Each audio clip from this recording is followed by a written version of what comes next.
मंजूरा मेरा नाम है ते 48 ਚੱਕ ਜ਼ਿਲ੍ਹਾ ਵਿਹਾੜੀ।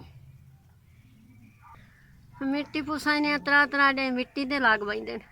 ਵੱਤ ਉਸ ਨੂੰ ਬਣਾਈਨੇ ਆ, ਵੱਤ ਆਲੀ ਮੇਲ ਆਨੇ ਆ, ਵੱਤ ਕੱਖ ਕਰੂੰਡਾ ਮਿਲੇਨੇ ਆ, ਵੱਤ ਉਹ ਪਕਾਈਨੇ ਆ।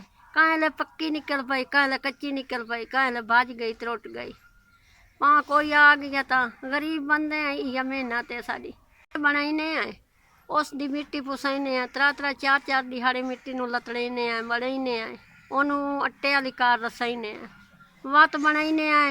वो जड़े है पिया कडान मीह आ गया, कडान जड़ी हो गई, कडान भज गए, कडान पिले निकल पाए, कोई 50 निकला, कडान 100 निकल पिया। उन वत विचों से कोई 50 का विका, कोई 100 का विका। वो मेहनत ही है जो गुजारे वाला जड़ा है पिया मसे टुक्कर ही नहीं पूरा होंदा। कर रहे हैं अखी दी दीद ही कमजोर है भाई, एक अख बनवाई है भाई बनवावा ना लिए ते जेड़े न पे वो जरकान दी मरीज आ, मोहरियां दी शिकायत है, करन वाला ही कोई नहीं।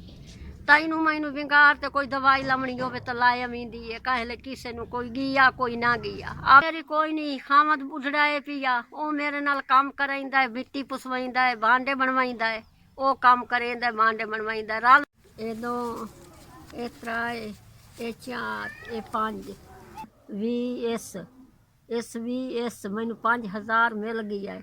बड़ी खुशी नाल पहुँचाया इन्हां दी वड्डी जिंदगी करे, उम्र दराज करे, अल्लाह उन्होंने ढेर देवे, उन्होंने लंगर जारी रवे।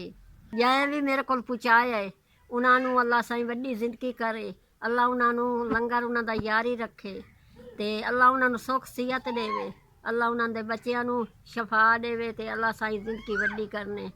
मैं जै मैनू मेरे